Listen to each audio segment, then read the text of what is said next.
Ang paglikha ng Diyos sa mundo, sa mga tao, sa kalikasan ay mayroong intelligence. Hindi siya chance. Creation runs in perfect order. Creation runs by design, by reason, by logic.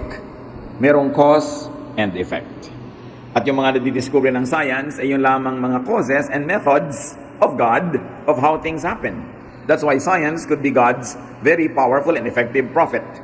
So life is about rules. Life is about set standards that God had already put in place during creation. Lahat umaandar, may dahilan. Pag ginawa mo ito, may bunga, lahat-lahat. So life is also a matter of how-tos. Paano nangyayari ang mga bagay? At ngayon sa ating pagbubulay-bulay, ang ating pagsisikapang unawain, how to be rich or poor. Kasi merong paraan para humirap at may paraan din para yumaman, material man, emosyonal, spiritual o intelektual. Salamat Diyos dahil maaari po kaming lumapit sa inyo at magpaturo. At yun ang ginagawa namin ngayon, Panginoon. Humihingi kami ng instruction, enlightenment, guide, so that we will be wiser, more knowledgeable, so that we could adjust to life better and we could accomplish your divine purpose for our lives. Sa pagtitipon namin ito, Panginoon, at sa paghingi namin ng iyong pagpapala, pagpapaliwanag, pakalinisin niyo po kami, patawarin niyo po kami sa aming mga kasalanan. Mga paulit-ulit na kasalanan, mga kuminsan naman ay paminsan-minsan kasalanan, at merong mga makasalanang halos hindi nagagawa, pero nadadapa pa rin nagagawa. Lahat ng ito, Panginoon, dinalapit naming hugasan niyo po ng banal na dugo ng iyong anak na si Jesus.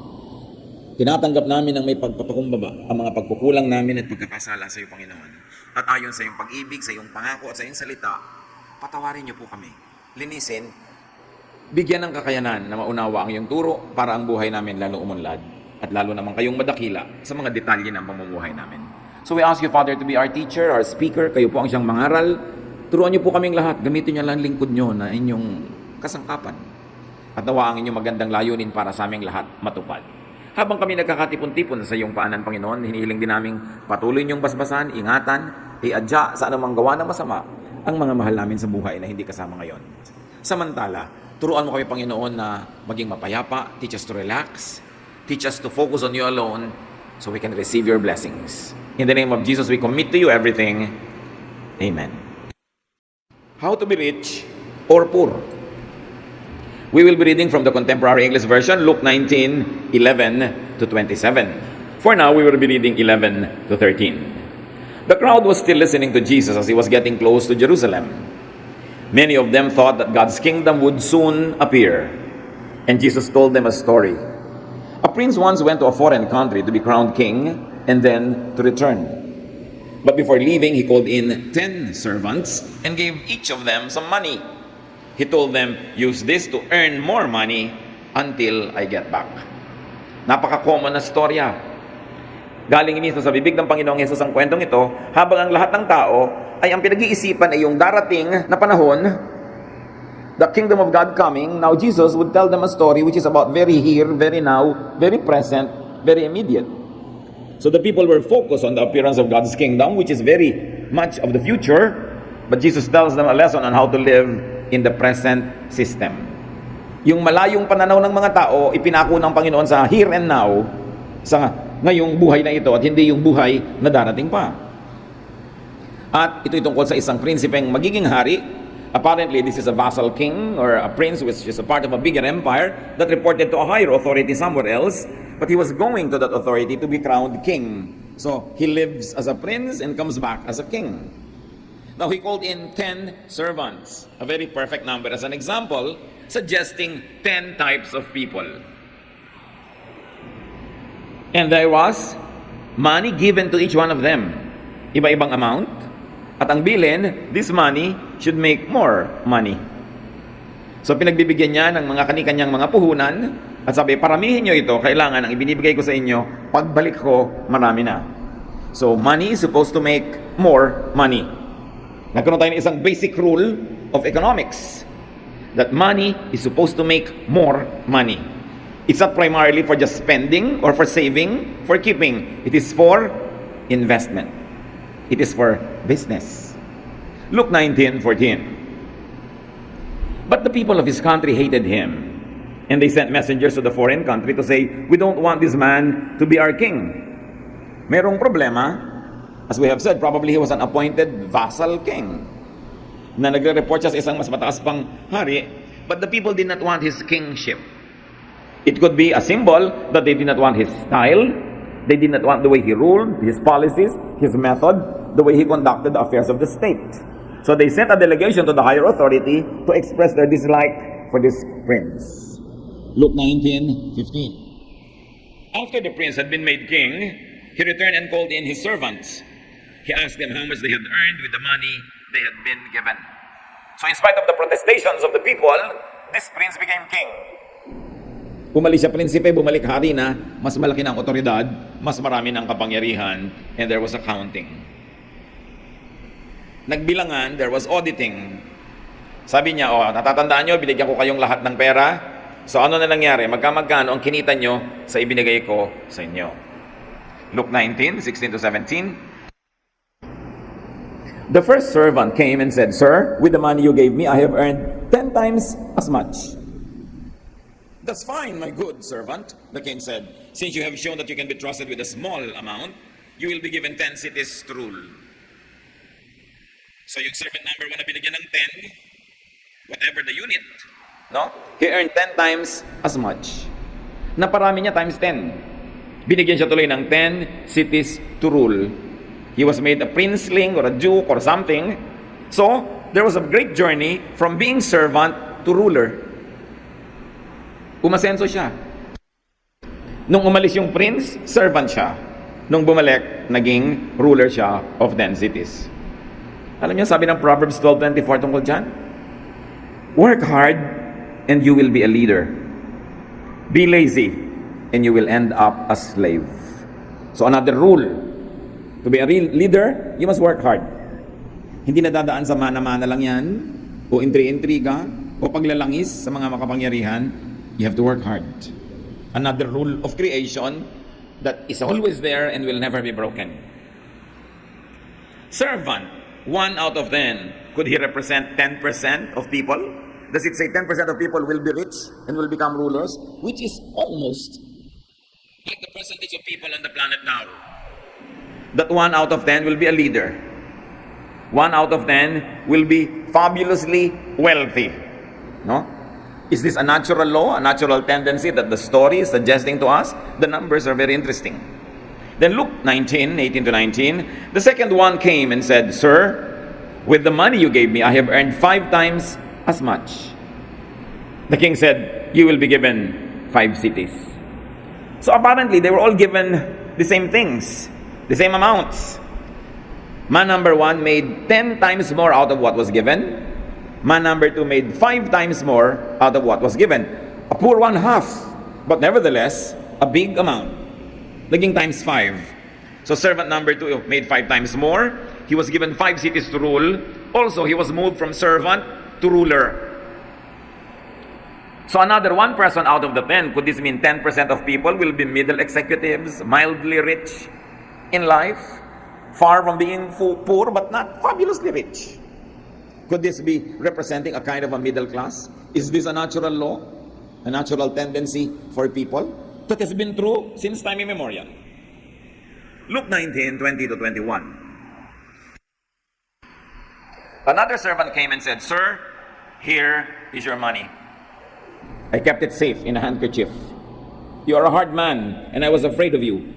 You take what isn't yours, and you harvest crops you didn't plant.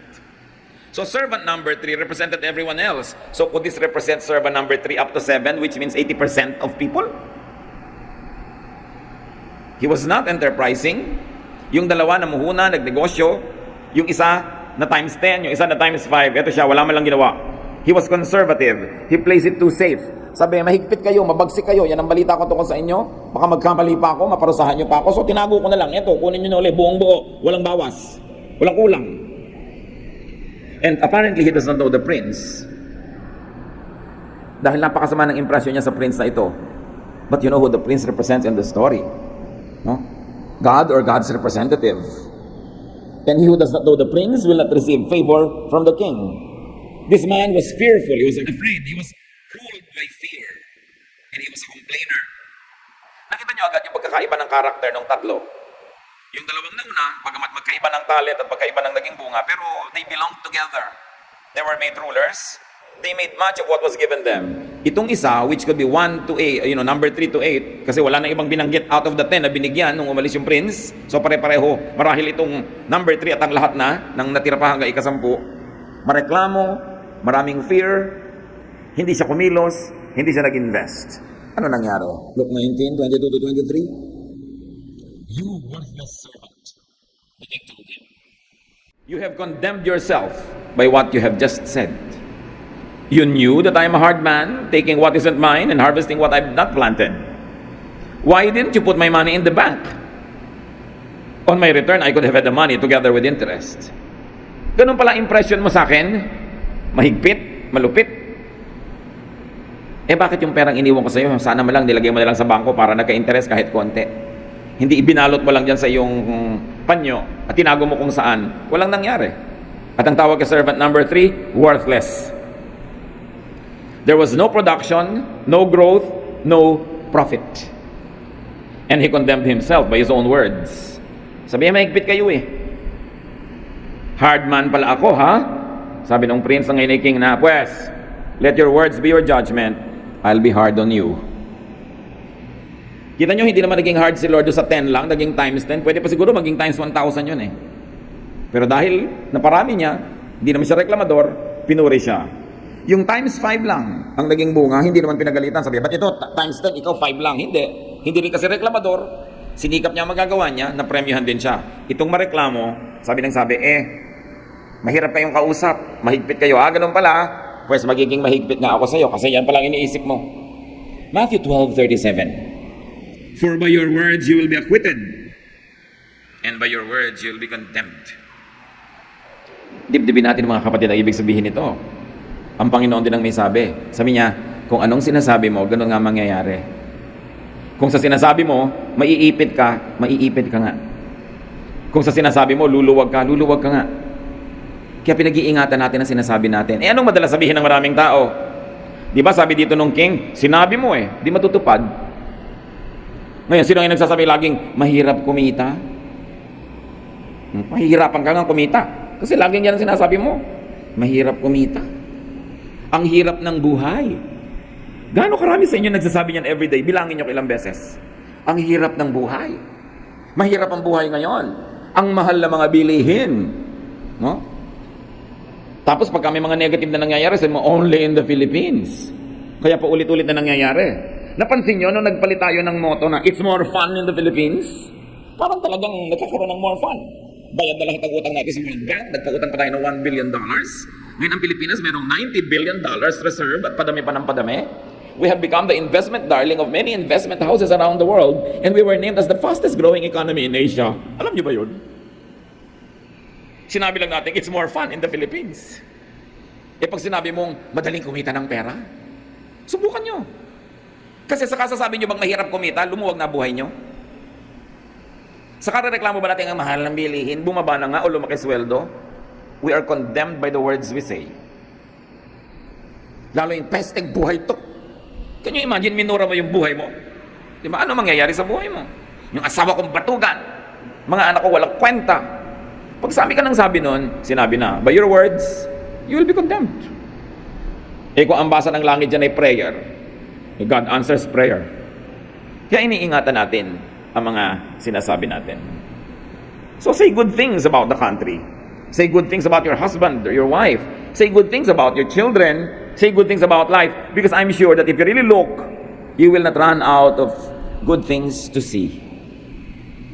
So tingnan natin kung ano yung mabuti, batiin kung ano yung maganda, purihin at kaibig-ibig, laging banggitin yung gusto nating mangyari sa buhay, hindi yung ayaw natin. Somehow there must be a change in the way energy flows into our lives. Balik tayo sa kwento. Luke 19:24 to 25. Then he said to some other servants standing there, take the money away from him and give it to the servant who earned 10 times as much. But they said, Sir, he already has 10 times as much. So yung binigyan ng puhunan A, naging times 10, yung puhunan B, naging times 5, itong puhunan C, 1 pa rin. Sabi niya sa mga katulong, kunin niyo itong 1 ito, ibigay niyo doon sa may 10. Sir, ang yaman-yamanan niya. At di ba yan ang reklamo ng maraming reklamado sa buhay? Ang yaman-yaman na may-ari ng company namin, bibili na naman ng kotse, siya na naman ang mayaman. Di ba? Isipin nyo mga kapatid, kung itong mga reklamong ito lumalabas sa bibig nyo, so you will know which character to identify with. Kaya atin nyo na naman ibibigay yan. Ganyan. Itong tindahan niya, nagka-branch na naman, dami na siya ng dami. Reklamo tayo ng reklamo sa mga umaasenso, no? Sa mga dumadami ang kabuhayan. Nabili na niya lahat ang bukid sa bayan namin. Kanya na lahat. Diba? Mga reklamong ganyan. Ang yaman-yaman na niya. It's a common complaint. Pero remember, ang nag-utos na ibigay yon doon sa mayaman na, yung character representing God. So huwag kayong magreklamo. Kung may pinapayaman, huwag niyong labanan, huwag niyong reklamuhan, kasi obviously may ginagawa siyang tama. Hindi man siya perfect, may ginagawa siyang tama at pinagpapala siya. Ba't kayo lalaban sa isang taong pinagpapala? Ba't kayo sasalungat sa taong may momentum, umaasenso, paangat, tapos paisibid-isibid kayo, pareklamo kayo, lalo kayong lalayo sa grasya. Luke 19:26-27, the king replied, "Those who have something will be given more, but everything will be taken away from those who don't have anything. Now bring me the enemies who didn't want me to be their king, kill them while I watch." Alam mo na si Lord Jesus ang nagbigay ng kwento kasi masyadong controversial. Kung itong kwento lang to sana, sumasang-ayon sa karaniwang takbo ng mga paniniwala ng mga tao at mga values at pagpapahalaga, baka magduda ka pa na imbento yung kwento. But when it is so controversial, it could only be true. Sabi ni Lord, nagrereklamo kayo na yung mayaman, yung marami binigyan pa? Ganyan talaga. Yung marami, yung nagpaparami, siya pa ang lalong bibigyan. Ngayon yung mga makatsang, mareklamo dyan, walang-wala na nga kayo, aagawin pa yung konting nasa inyo. I'm not happy with you because you are not producing. A very, very revolutionary thought about God's economy. Those who make much will be given more. At di ba totoo, yung mayaman, payaman ng payaman? Totoo naman who will deny it? Ang mayaman ay lalong yumayaman. Dahil ang gusto ng Diyos, yung mayaman lalong payayamanin. Nakita na natin sa kwento. Hindi ko mamayaman, masama. Siyempre, yung mga hindi mayaman, gusto niyang palabasin na masama yung mayaman para magmukhang, kaya naman ako mahirap kasi mabuti ako eh. Hindi naman ko mamahirap, mabuti. Ang kabutihan, ang kasamaan, walang kinalaman sa economic status mo. It's a very personal thing.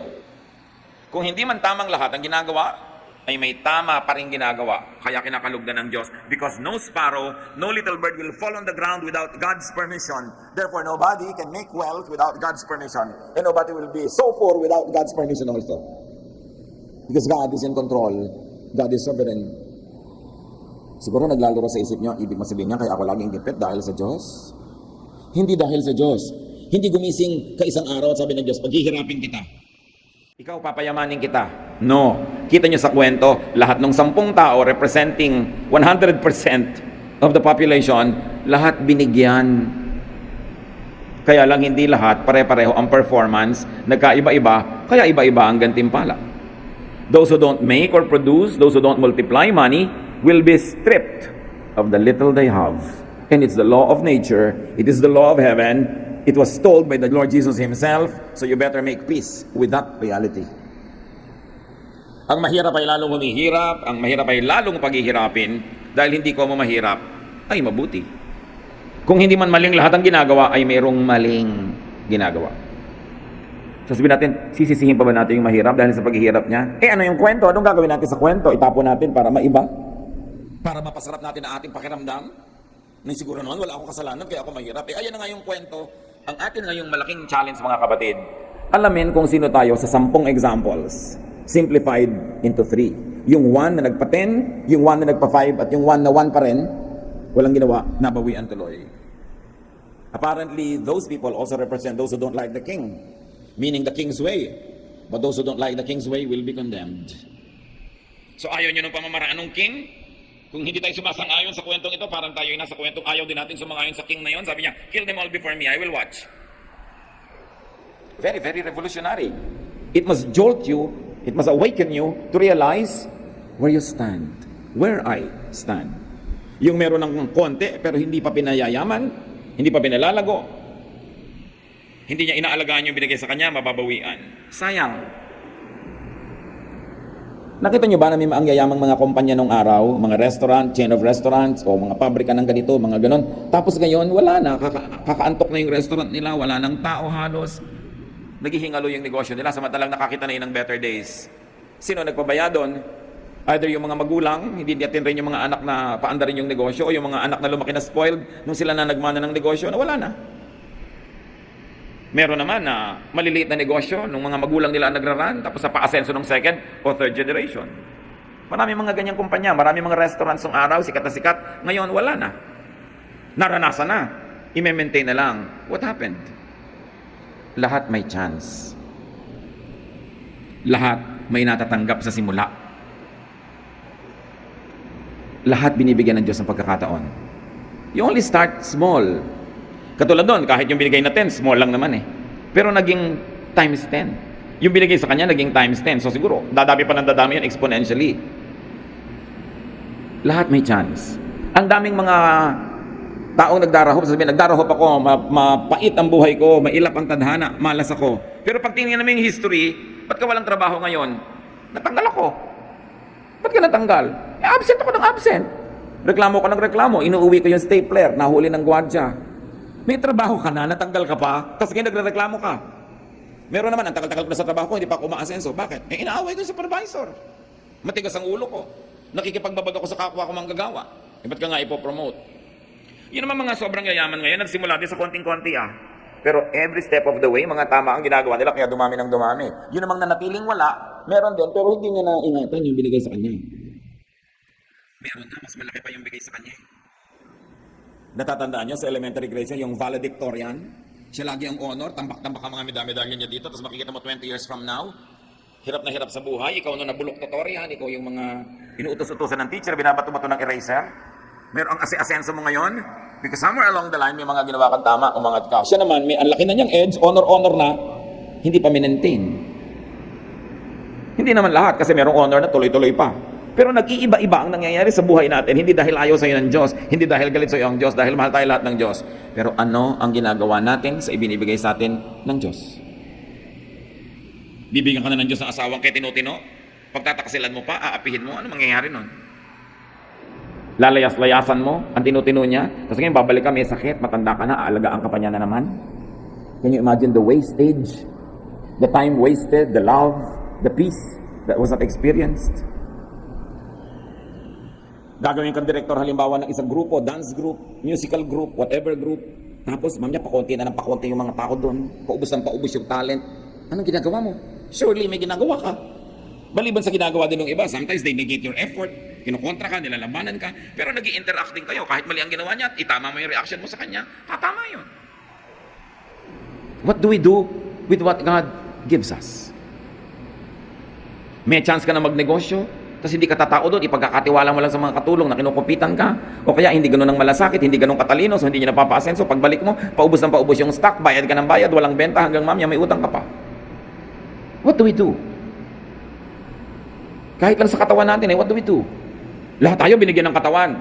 Meron ba sa inyo dyan? Kaluluwa lang? Wala, di ba? Lahat may katawan, so equal. Pero ano-anong pinagagagawa natin sa mga katawan natin? Makikita naman kung anong ginagawa niyo sa katawan niyo. Pag tinignan ka ba ng Diyos, malalaman niya, iniingatan niya ang kanyang katawan. Pero hindi ka kakain sa oras, kakain ka ng sobrang asin o asukal, hindi ka magpapacheck up, hindi ka magpapaayos, madidiscover mo na lang, may malalakan ng sakit. Sino may kasalanan? Kung sabihin, ay, ginanito ako ng Diyos. No, walang ginaganyan ng Diyos. Nung sinulat ng Diyos ang batas ng kalikasan, nung nilikha niya ang sandaigdigan, nakasulat na lahat. Wala nang personalan yan, aandar na yan mag-isa.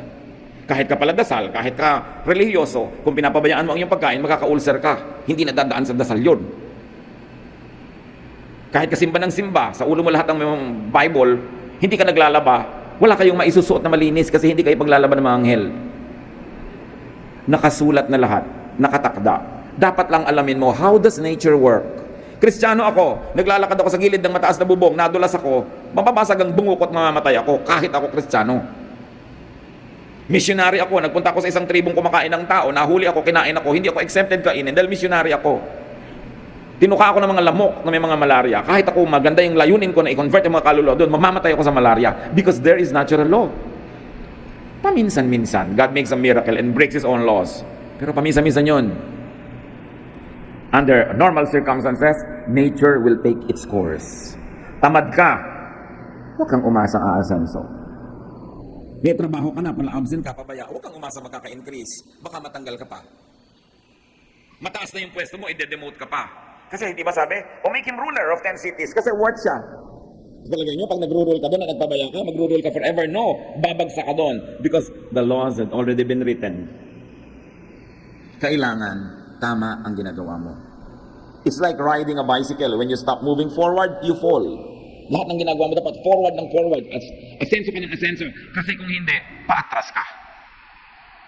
What do you do with what God entrusted to you? Binigyan ka ng Lord ng talent na mag-sketch. And I know so many people who are very talented at sketching. They have a natural, indigenous talent. Nobody had to tell them. Grade 1, preschool, grade 2, nagdo-drawing ng maganda. Pero ngayon, hindi na makapag-drawing because 30 years had passed. Wala siyang ginawa para i-develop yon.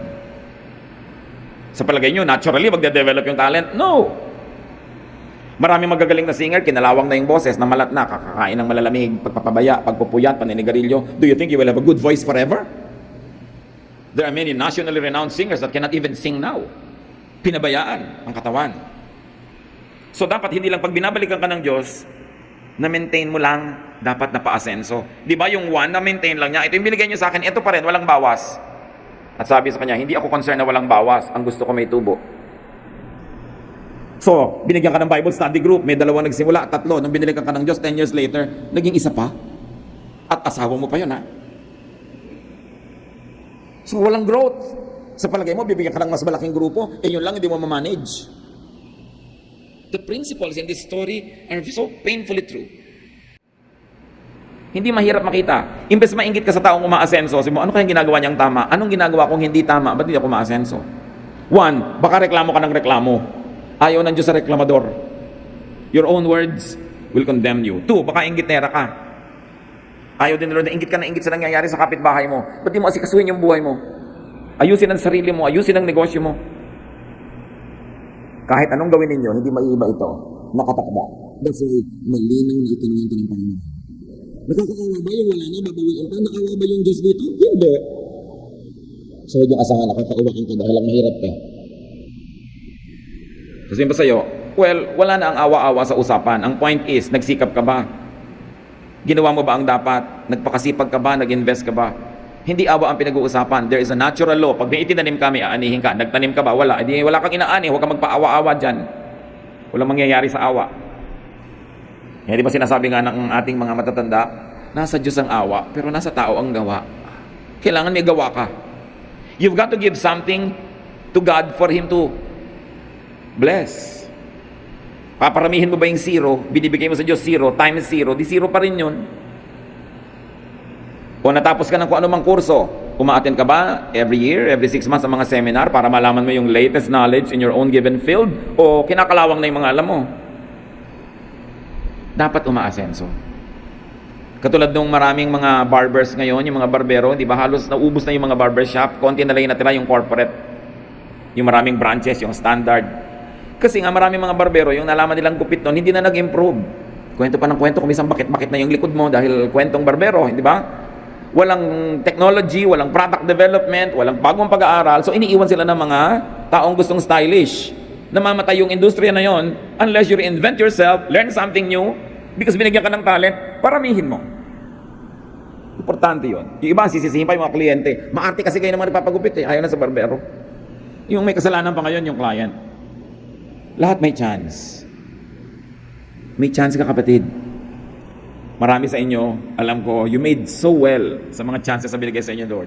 I wish I could say the same thing for everybody, and I wish I knew more, the details about each one's life. But what I know is this: what you plant, you harvest. That's a biblical rule.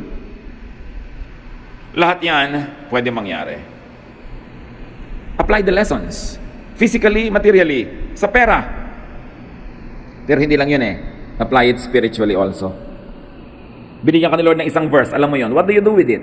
Dumadami ba yung alam mo? Dumadami yung application ng verse na yon? Binigyan ka ni Lord ng ministry, kung ano man yon. Dumadami ba yon? Nagmumultiply? Dumadami ba yung tao? Nai-intensify yung alam? We are moving from glory to glory. We are becoming more and more knowledgeable and godly. Dapat may growth. Tandaan nyo, pag walang growth, may retrogression. Pag hindi umaasenso, Yun lang sa ministry. So dapat maingat. Masipag. Sipag yan eh. Hindi nakukuha sa galing. Maraming magaling pero hindi masipag, wala rin nangyayari. Pero kahit hindi ka magaling, pag masipag ka, siguradong may mangyayari. Eh kung magaling ka na, masipag ka pa.